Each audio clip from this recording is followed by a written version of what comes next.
Assalamualaikum warahmatullahi wabarakatuh. Anak-anak, pada kesempatan kali ini kita akan melanjutkan materi tentang bentuk-bentuk pecahan ya. Jadi, pecahan itu memiliki beberapa bentuk. Yang pertama adalah pecahan biasa.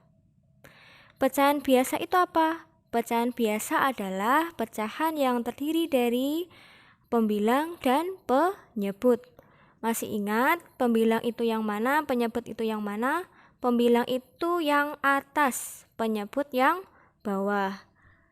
Ini Ustazah beri contoh untuk pecahan biasa. Contohnya ada 1/4, 2/3, 3/6, dan seterusnya. Kalian bisa menyebutkan sendiri. Kemudian bentuk pecahan yang kedua adalah pecahan campuran. Apa itu pecahan campuran? Pecahan campuran adalah pecahan yang terdiri atas bilangan bulat dan pecahan biasa. Ini Ustazah sudah memberikan beberapa contoh. Jadi, pecahan campuran itu berasal dari pembilangnya lebih banyak daripada penyebutnya. Contoh, 3/2. 3 ini adalah pembilang, 2 adalah penyebutnya. 3 pembilang lebih banyak daripada penyebutnya. Maka pecahan ini bisa kalian jadikan pecahan campuran. Bagaimana caranya? Caranya adalah kalian bisa menggunakan cara ini. 3 dibagi 2. 3 dibagi 2 dapatnya berapa? 1. Sisa berapa? 1. Kemudian penyebutnya kalian taruh di sini. Sehingga pecahan 3/2 bisa dijadikan pecahan campuran menjadi 1/2. Contoh yang kedua, misalnya Ustazah punya contoh ada pecahan 4/3. Yang atas lebih banyak daripada yang bawah. Maka pecahan ini bisa kalian jadikan pecahan campuran. Bagaimana caranya? Caranya seperti tadi. 4 dibagi 3. 4 dibagi 3 dapatnya berapa? 1. Sisa berapa? Sisa 1. Kemudian per penyebutnya tadi 3. Jadi 4/3 dijadikan pecahan campuran menjadi 1/3. Maka ini ada Ustazah kotai ini ada 1/2, 1/3. Ini adalah contoh-contoh pecahan campuran. Apa itu pecahan campuran? Pecahan yang terdiri atas bilangan bulat yang depan ini dan pecahan biasa. Kemudian bentuk pecahan yang ketiga adalah bentuk desimal. Nih ya.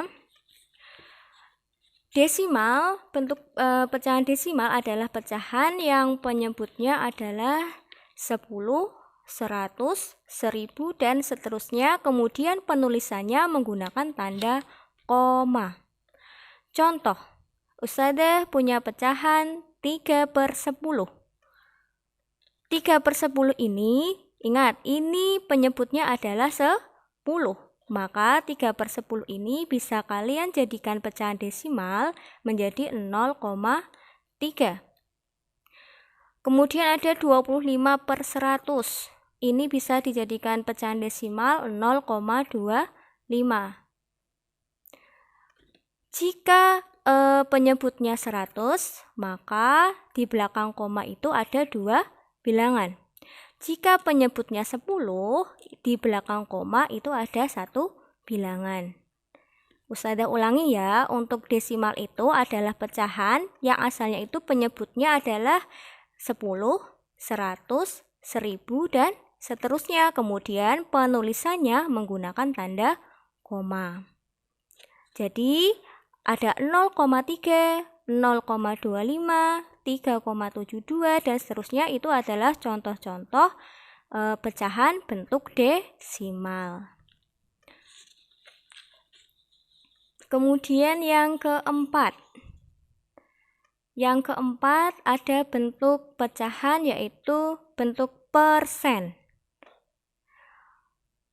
Persen adalah pecahan yang penyebutnya itu adalah 100, kemudian dituliskan dengan lambang persen seperti ini.